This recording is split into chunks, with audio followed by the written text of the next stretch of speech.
Welcome to Bible Echo, where the stories of the Bible come alive through gentle storytelling. Today, we continue the journey of Jacob in Genesis chapter 29. Jacob continued his journey eastward and came to a field where a well stood. Around the well, several flocks of sheep rested. A large stone covered the mouth of the well. It was customary to wait until all the flocks arrived before the stone was rolled away and the animals were given water.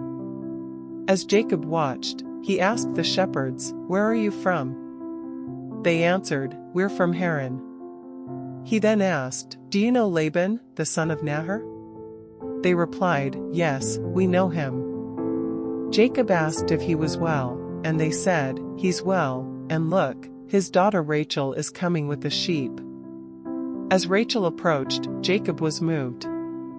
He walked over, rolled the stone away from the well, and watered her flock.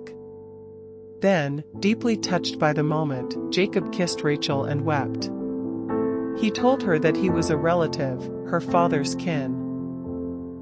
Rachel ran to tell her father. When Laban heard the news, he rushed out to meet Jacob.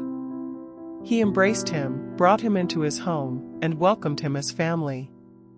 Jacob stayed with Laban for a month.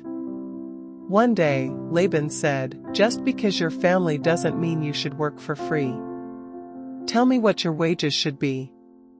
Now Laban had two daughters, Leah, the older one, and Rachel, the younger.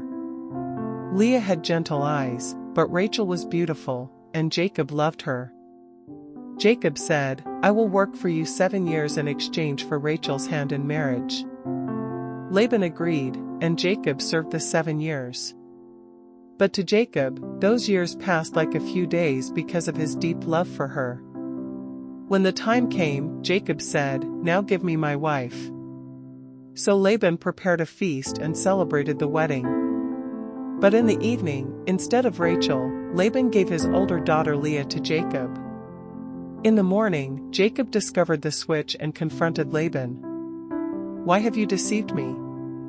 Jacob asked. "I worked for Rachel." Laban explained, "In our land, the younger daughter is not married before the older. Complete Leah's wedding week, and I will also give you Rachel, for another 7 years of work." Jacob agreed. He completed the wedding celebration with Leah, and soon after, Rachel was also given to him as a wife. Jacob loved Rachel more than Leah, and he stayed in Laban's service for another 7 years. Seeing that Leah was not loved, God opened her womb. She gave birth to a son and named him Reuben, saying that God had seen her sorrow. Then she bore another son, Simeon, feeling that she had been heard. A third son followed, named Levi, hoping her husband would become attached to her.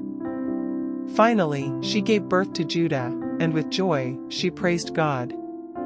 And with that, Leah stopped bearing, for a time.